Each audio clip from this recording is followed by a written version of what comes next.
नमस्ते, मैं हूं पायल रोहात की।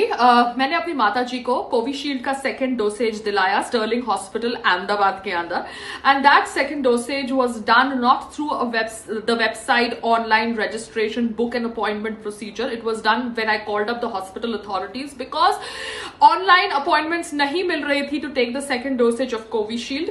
बट मुझे मेरी माता श्री को कोविशील्ड का सेकेंड डोसेज दिलाना था because the time was up. Now मैं सिर्फ इतना ही कहना चाहती हूँ the Covishield cost us 250 rupees. 150 was the price of the vaccine. 100 rupees extra were the administration charges.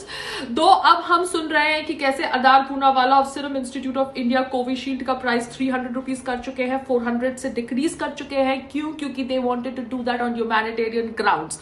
क्योंकि opposition was talking about one vaccine one price. ये opposition को obviously support करेंगे चेतन भगत जैसे सो कॉल्ड इंटेलेक्चुअल भारतीय writer जो कह रहे हैं कि Pfizer and Moderna vaccine Bharat के मार्केट्स में अलाउ करनी चाहिए थी. और इनको सपोर्ट कर रही है बरखा दत्त जिनके फादर की हाल में ही डेथ हो गई ड्यू टू कोविड. तो मैं समझना चाहती हूं कि एक तरफ ऑपोजिशन कहती है one vaccine one price, they want Covishield price to come down to be affordable, और दूसरी तरफ वो फाइजर को सपोर्ट कर रहे हैं, मॉडर्ना को सपोर्ट कर रहे हैं जो 3 टाइम्स दुगना प्राइस रखती है to Covishield and full protection भी नहीं देती because Covishield is able to protect against the various variants of corona virus as per study. And Bharat Biotech is also a very great vaccine developed in India in Hyderabad. मगर उसके बावजूद चेतन भगत जैसे भारतीय writer जो भारत के अंदर प्रसिद्धि पाते हैं वो जाके फाइजर और मॉडर्ना वैक्सीन को एज अ इन्फ्लुएंसर प्रमोट कर रहे हैं अपने सोशल मीडिया अकाउंट्स पर.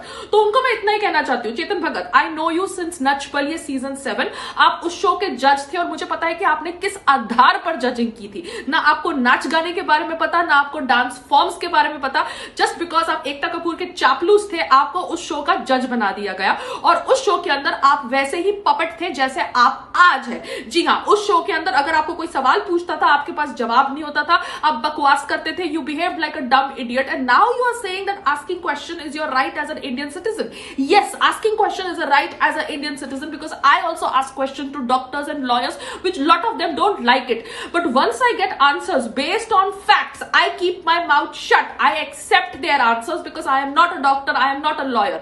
Now if somebody has told you that Pfizer and Moderna vaccines के storage के temperatures बहुत ज्यादा low है जो possible नहीं है, ये vaccines के अंदर temperature बहुत ज्यादा कम है, तो आप ऐसी vaccines को 2 डोसेज जो देने वाली vaccines है जिनका storage temperature बहुत कम है, कैसे आप उसका इस्तेमाल करेंगे भारत के गांव में जाके भारत के लोगों को देकर. It is technically not possible to administer such expensive 3 times the cost of Covishield vaccines in various corners of India which have had negative storage temperature requirement. तो मैं इतना ही कहना चाहती हूँ कि please use some brain before kind of publicizing Pfizer and Moderna vaccine and having Barkha Dutt as your supporter.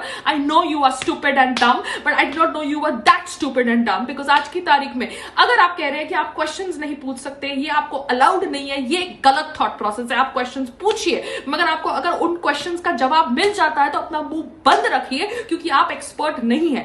जानबूझ के अपना एजेंडा प्रमोट करना जस्ट बिकॉज आप एक सो कॉल्ड इंटेलेक्चुअल राइटर है, ये गलत है. आप इंटेलेक्चुअल राइटर नहीं रहे, आप एक दो फालतू के इन्फ्लुएंसर हो गए जो जानबूझ के इंपोर्टेड वैक्सीन को प्रमोट कर रहे हैं ओवर इंडियन वैक्सीन बिकॉज आपको शायद पैसे मिल रहे हैं. As simple as that. That's about it. नमस्ते, जय हिंद.